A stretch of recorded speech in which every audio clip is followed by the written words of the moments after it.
صحیح مسلم کی روایت ہے افضل الصیام بعد رمضان، رمضان کے بعد، رمضان تو فرض ہے نا، رمضان تو فرض ہے، اب رمضان کے بعد مہینوں میں محرم الحرام کا جو مہینہ ہے وہ اس میں روزہ رکھنا رمضان کے بعد سب سے افضل ترین روزہ ہے۔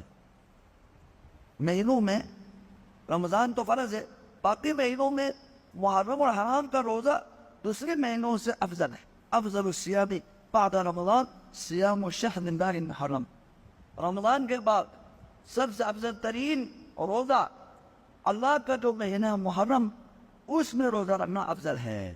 اب دیکھو اس کو شہر اللہ کہا، اللہ کا مہینہ قرار دی، اس کو اللہ کا مہینہ قرار دی، یہ بھی ایک فضیلت ہے۔ اللہ تبارک و تعالیٰ اس مہینے کو اپنی طرف نسبت کی ہے، شہر اللہ المحرم۔ اسی طرح ہر نماز کے بعد سب سے افضل ترین نماز کیا ہے؟ رات کی نماز ہے، قیام اللیل۔